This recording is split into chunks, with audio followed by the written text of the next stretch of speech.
नमस्कार. फार पूर्वीपासनं आपण ऐकत आलो आहे की स्त्रियांनी गुरुचरित्र वाचू नये. श्री वासुदेवानंद सरस्वतीसुद्धा म्हणाले की स्त्रियांनी वाचू नये. वाचावं की नाही वाचावं? मला वाचायचं आहे. वाचू की नाही बोल. वाचू? ठीक आहे. गुरुचरित्र सगळ्यात पहिले समजून घेणं महत्त्वाचं आहे की गुरुचरित्र हे काय आहे. हा धार्मिक ग्रंथ आहे की एक शिक्षण ग्रंथ आहे, याचा अभ्यास करणं खूप महत्त्वाचं आहे. समजले? तेव्हा आपल्याला गुरुचरित्र काय आहे हे जाणून घेणं सगळ्यात पहिले महत्त्वाचं आहे.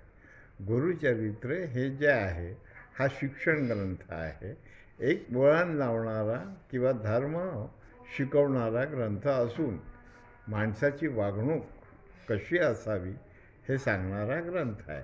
त्याच्यामध्ये दैवी हस्तक्षेप नाही, पण मधून काही गोष्टी अशा देवाच्या त्याच्यामध्ये रचण्यात आलेल्या आहेत की जेणेकरून त्या माणसाला पटाव्यात की या देवाच्या बाबतीत अशा अशा घटना घडलेल्या आहेत आणि त्या वेळेस तिथे कोण आडवा आलेला आहे आणि कोणत्या घटना घडलेल्या आहेत, त्या याच्यावरती गुरुचरित्राची रचना झालेली आहे. याला आता दत्ताचं नामाभिधान दिलेलं आहे की दत्तानी हे सांगितलेलं आहे. आता दत्ता हा सगळ्या वेदांचा मूळ आहे, त्यामुळे त्याला त्याचं अधिष्ठान दिलेले आहे. आणि ब्रह्मा विष्णू महेश्वर हे 3 देवता असे आहेत की यांचे 3 सूत्र आहेत आणि हे तिन्ही विद्यापीठ आहेत. याच्यामध्ये वेगवेगळ्या पद्धतीने त्यांनी आपापली विषय लोकांच्या गळी उतरवलेले आहे म्हणण्यापेक्षा त्यांना शिकवलेले आहेत की तुम्ही असं वागा आणि हे कार्य करा, ज्या कार्य करण्याने तुमच्या जीवनामध्ये सफलता प्राप्त होईल. हे जे शिकवण दिलेली आहे तिच्या ब्रह्मा विष्णू महेश्वर अशा 3 देवता आहेत. या तिन्ही देवतांनी त्याच्याबरोबर त्यांच्याबरोबर असलेल्या 3 देवता आणि देवी होत्या. त्या 3 देवी म्हणजे महाकाली, महालक्ष्मी, महासरस्वती. या 6 जणांच्या माध्यमातून या सृष्टीची रचना झाली आणि सृष्टीची रचना झाल्यानंतर या सृष्टीवरच्या सर्व गोष्टीचं ज्ञान माणसाला उपलब्ध व्हावं म्हणून त्यांनी तयार केलेली एक रचना. त्याच्यामध्ये 3 सूत्र वापरले गेले, कारण का 3 देवता होते, त्यामुळे प्रत्येकाचं एक सूत्र होतं. अशा सूत्रानुसार जान्हवं तयार झालं. ते जान्हवं म्हणजे एक ब्रह्मसूत्र झालेलं आहे आणि त्याच्याने ते विद्या कर्मासाठी तर सगळ्यात श्रेष्ठ मानले गेलेले आहे. म्हणून पुरुषांना त्यावेळेस अधिकार होता आणि त्यावेळेस शिक्षणाची जी पद्धत होती ती फक्त स्त्रियांसाठी नव्हती, ती फक्त पुरुषांना होती. म्हणजे पुरुषच बाहेरचे काम करून विद्यार्जन करून त्याचं कमाईचं साधन करून तो आपलं घराचं उदरपालन पोषण करीत होता. म्हणून त्या याच्यामध्ये तिथे पुरुषांना मान दिलं होतं.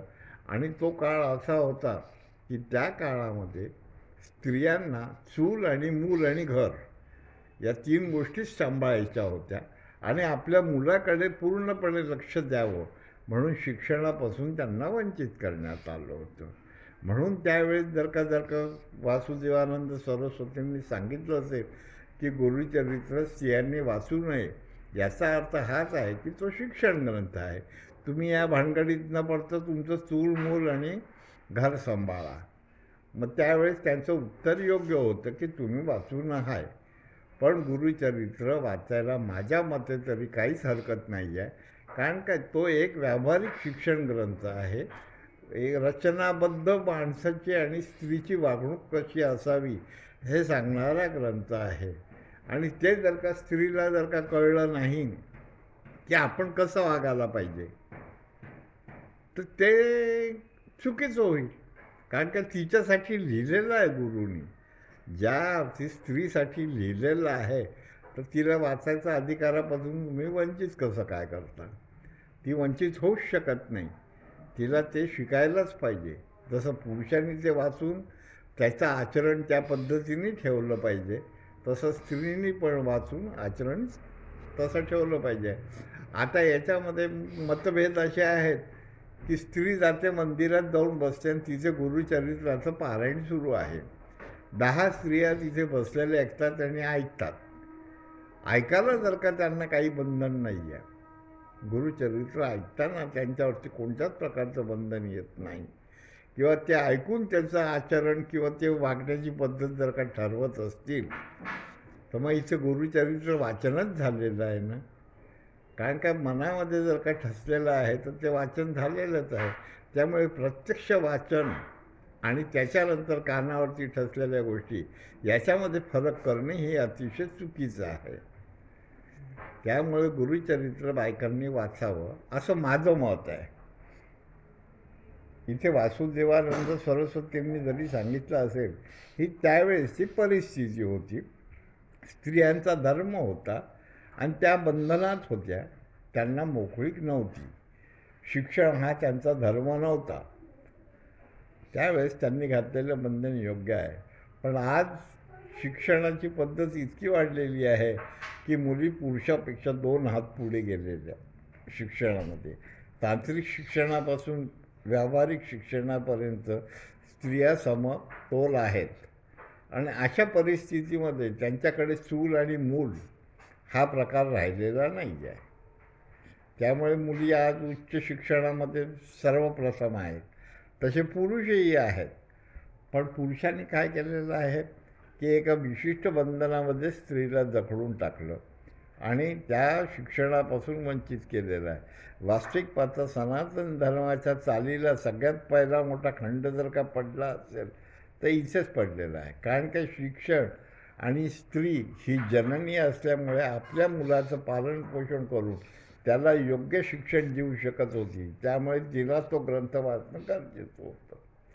गुरुकुलामध्ये हे शिक्षण मिळण्यापेक्षा जर का स्त्रीने आपल्या मुलांना जर का ते वळण लावलं तर ते शिक्षण सर्वात जास्त उच्च होतं.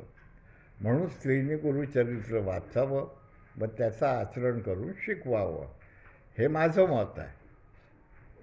आता मी त्या जुना मताशी सहमत नाही. कारण का ते वातावरण राहिलेलंच नाही आहे. वातावरणात इतका बदल झालेला आहे की त्या वातावरणाचा जर का आजचा जर का संबंध लावला तर माणूस अशिक्षितच राहील, शिक्षित होणारच नाही. माणूसच काय, स्त्री आणि पुरुष दोघंही जण पूर्ण ज्ञानापासून वंचित राहतील व जो मागासलेपणा आज भारतामध्ये आहे तो राहिला नसता. कारण की ही शिक्षण पद्धती खुली पाहिजे होती. कारण का हा वैचारिक आहे, सृष्टीचं ज्ञान आहे. वेद काय आहे, चारीचे चारी वेद जर का म्हटलं तर पूर्ण सृष्टीचं ज्ञान आहे. त्याच्यामध्ये येणारे शेकडो विषय आहेत आणि याचं जर का ज्ञान स्त्री पुरुषाला जर का नाही आहे मग अर्थच राहणार नाही.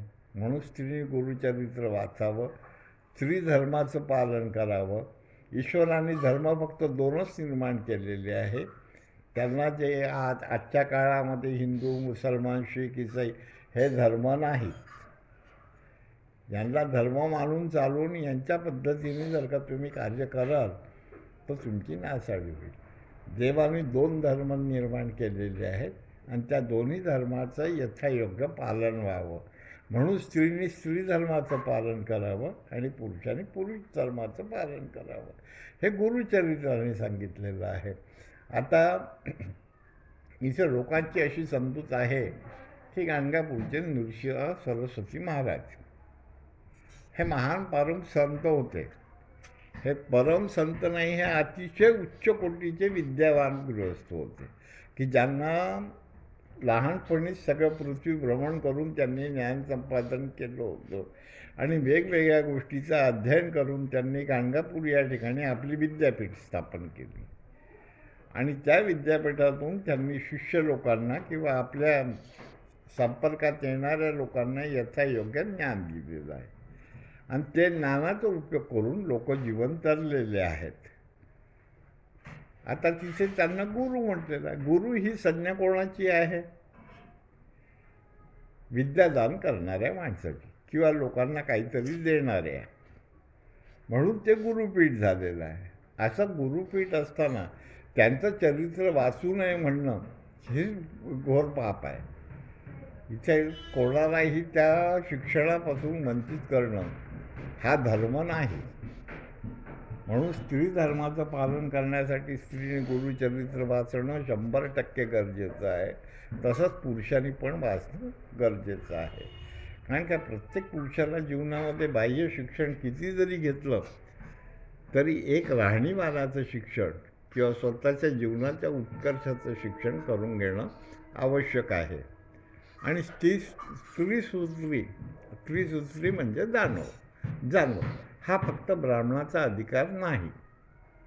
कारण का स्त्रीसूत्र निर्माण करणारी व्यक्तीच ही विश्वामित्र होती आणि ती क्षत्रिय होती. त्यामुळे त्याच्यावरती ब्राह्मणांचा अधिकार कसा काय झाला? तो तसा नाही आहे. त्याचं विपरीत आणि विडंबन करण्यात आलेलं आहे की नाही हे आम्ही याच्या पद्धतीनेच वागू. पण हे चुकीचं आहे. म्हणून बायकांनी स्त्रीसूत्री धारण करावी असं होत नाही. ही जी क्रिया घडत आहे या क्रियेमध्ये काय असतं की स्त्रीसूत्री धारण करायची म्हणजे या तिन्ही लोकांचा अभ्यास करून या सृष्टीच्या ज्ञानाची जी काही मीमांसा आहे ती लोकांपर्यंत पोचवायची व जडणघडण ठेवून आपलं वागणूक तशी ठेवायची. म्हणून गुरुचरित्र वाचावं हे माझं तुला सांगणं आहे. ते तू ऐक आणि त्या पद्धतीने वाग. गुरुचरित्र वाचायला हरकत नाही. आता गुरुचरित्र वाचण्यातल्या अडचणी मुख्य काय होत्या? स्त्रियांना जर का गुरुचरित्र वाचू नये हे जर का वासुदेवानंद सरस्वतीसारखे जर का गृहस्थ सांगतात आहे तर त्यांचा तो अनुभव होता की स्त्रिया संस्कृतपासून वंचित आहे, त्यांच्या मासिक पाळीचा आहे, त्यांच्या मुलाबाळांकडे त्यांना लक्ष द्यायचं आहे. आणि या सगळ्या गोष्टीच्या खटाटोपामध्ये मुलांकडे जर का दुर्लक्ष झालं तर त्या मुलांचं योग्य संगोपन न झाल्यामुळे त्या मुलांना जे काही शिक्षणाचं किंवा जीवनाचं जे ध्येय आहे ते प्राप्त करता आलं नसतं. म्हणून स्त्रियांना वंचित ठेवलेलं आहे. स्त्रियांना शिक्षणापासून वंचित ठेवायचा अधिकार कोणालाच नाही. आणि गुरुचरित्र वाचनापासून तर बिलकुलच वंचित ठेवू नये. कारण काय तो एक प्रकारची शिक्षण ग्रंथ आहे आणि त्याच्यातून जे शिक्षण दिले गेलेले आहेत किंवा जे काही कर्मधर्म सांगितलेलं आहेत त्याला धर्म हे नाव दिलेलं आहे. कारण का ते पालन जर का केलं तर धर्माचं पालन होईल. स्त्रीने जर का आपलं तत्त्व पाळलं किंवा आपल्या ज्या रहस्य आहे जीवनाचं, आपल्या मुलाबाळांविषयी, आपल्या घराविषयी आपले जे काही कर्तव्य आहेत ते, आणि त्याच्यामध्ये त्यांनी बंधनं घातलेली आहेत की परान्न खाऊ नये, चुकीच्या याचं खाऊ नये. याचा अर्थ काय आहे की तुम्ही स्वच्छ आणि निर्मळ असावं, पापकर्म करू नये किंवा चुकीच्या कर्माकडे तुमचं लक्ष जाऊ नये किंवा तुम्ही कोणाच्या मोहात पडू नये, कोणाच्या पैशाला बळी पडू नये. आणि यासाठी हा ग्रंथ स्त्रियांनीच वाचणे योग्य आहे. तरच त्या आपल्या पुरुषाला या गोष्टीपासून वंचित करू शकत होत्या किंवा अडवू शकतात किंवा त्यांचा तो अधिकार आहे की नाही तुम्ही ही कमाई करू नका, अशा प्रकारचं जेवण जेवू नका. त्याच्यामध्ये एक अध्याय गुरुचरित्रात असा दिलेला आहे की एक ब्राह्मण स्त्री आपल्या मताप्रमाणे तिची वासना असते खाण्यापिण्याची. त्यामुळे ती आपल्या पतीला म्हणते की तुम्ही जाऊन जेवता पण मला देत नाही. कुठेही श्राद्धाचं जेवण असलं, लग्नाचं जेवण असलं की तुम्ही त्याचा अव्हेर करता आणि आम्हाला बायकांना तिथे घेऊन जात नाही. त्यावेळेस ती हे गुरुला हे वाक्य सांगते आणि आपलं मनोरथ सांगून ती एक विचारते की मला न्यायला पाहिजे की नाही. आणि तो पती तिला त्यावेळेस घेऊन जातो. त्यावेळेस तिचे श्वास सुकर जेवताना ती बघते. मग तिला कळतं की आपल्याला का नेलेलं नाही आहे, पण आपला पती तर इथे जेवतो आहे.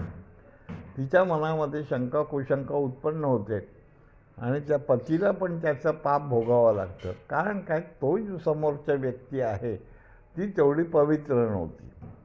तर स्त्रियांना, माणसांना माणसाची ओळख नाही म्हणून त्यांनी परान्न भोजन करू नये, अशा काही काही गोष्टी त्याच्यामध्ये रचलेल्या आहेत. आणि त्याच्यामुळे काय झालेलं आहे की त्या धर्मग्रंथ म्हटलं गेलेलं आहे आणि धर्मग्रंथ म्हणून जो आचरणविधी सांगितलेला आहे त्याच्यामध्ये कुठेतरी देवाचा आधार घेतलेला आहे, पण इथे देवाचा काहीही संबंध येत नाही. त्याच्यामध्ये फक्त आचरणविधी सांगताना त्यांचा आधार घेतलेला आहे व तुम्ही असं कर्म करू नये हा भाग सांगितलेला आहे. हे गुरुचरित्राचा खरा सार आहे आणि हा जर का पाळला तर गुरुचरित्र वाचायला काहीच हरकत नाही, असं माझं तरी स्पष्ट मत आहे की या ग्रंथावरती कोणतंही बंधन नाही. हा लहान मुलापासून ज्यांना ती भाषा समस्या आहे अशा सर्वांनी ते वाचावं व त्याच्यातील काही आचरण आहे, आज पूर्णपणे ते आचरण पाळणं कठीण आहे, तरी पण काही मुख्य स्वरूपाच्या गोष्टी आहेत त्या जर का पाळल्या तर तो स्वतःचं घर आणि आपलं स्वतःचं आत्मबल मात्र कायम ठेवू शकतो. गुरुचरित्र हे एक गोष्ट शिकवते की तुमचं आत्मबल वाढवते, तुमच्यामध्ये एक प्रण निर्माण होतो आणि तो जर का प्रण निर्माण तुम्ही केला तर तुम्ही जीवनामध्ये तरून जाता. त्यामुळे तुम्हाला कुठे झोकायची वेळ येत नाही, तुम्ही कुठे शरण जात नाही आणि शरण जर का जात नाही आहे तर तुमचं अस्तित्व कायम आहे. मी याच्यामध्ये स्त्री का बरं वंचित राहावी? तिने पण आपलं तत्त्व सांभाळून ठेवायला पाहिजे ना. ती जर का खंबीर राहिली तर पुरुष खंबीर राहील, म्हणून घर खंबीर राहील, म्हणून तिचे मुलं बाळं अतिशय योग्य रीतीने करतील. यासाठी माझं तरी स्पष्ट मत आहे की गुरुचरित्र स्त्रियांनी वाचावं. आता माझ्याच लहानपणीची एक गोष्ट होती की मी आईबरोबर शंकराचार्यांना भेटायला गेलो. आईने पण गुरु केलेले नव्हते माझे, पण आमच्या इथे एक खरेताई म्हणून होत्या. खूप तिचा जीव होता आईवरती आणि आईला ती वहिनी म्हणायची. दोघांचं नणंद भाऊजांचं नातं होतं. वास्तविक पाहता मी सोनार आणि ते ब्राह्मण असा प्रकार असताना देखील घरोबा एकच होता आणि धनथोलीमध्ये वडिलांना सगळ्या ब्राह्मणच समजत होते. सोनार ही फक्त कार्यामुळे मिळालेली उपाधी होती, ही आमच्यासाठी एक महत्त्वाची गोष्ट होती. अशा वेळेस त्यांनी सांगितलं की नाही द्वारका बहिणी तू गुरु करायचेच आणि शंकराचार्य फार चांगले गुरु आहेत. आता हे शंकराचार्य जे होते खरंच शंकराचार्य पुरीपीठाचे होते. पुरीपीठाला त्यांना शंकराचार्याची गादी मिळाली होती आणि ती गादी मिळाल्यानंतर त्यांचा ज्या अगोदरचा जो परम शिष्य होता त्याने घर सोडून ते आश्रम सोडून दिला होता. पण ज्यावेळेस त्याला कळलं की आता यांना हे शंकराचार्य पद दिले गेलेलं आहे त्यावेळेस तो तिथे आला व त्यांनी ते शंकराचार्याचं पद मागितलं. त्यामुळे या शंकराचार्यांनी जे खरे म्हणून होते यांनी आपलं पद सोडून त्याच्या हवाली केलं व स्वतः निघून आले. आणि आता त्यांनी संन्यास धर्म धारण केला होता, त्याप्रमाणे त्यांना घरात तर प्रवेश नव्हताच किंवा त्यांनी घरात राहण्याचा उपद्व्यापही नाही केला. पण ते नागपूरचे रहिवासी असल्यामुळे नागपुरात आले.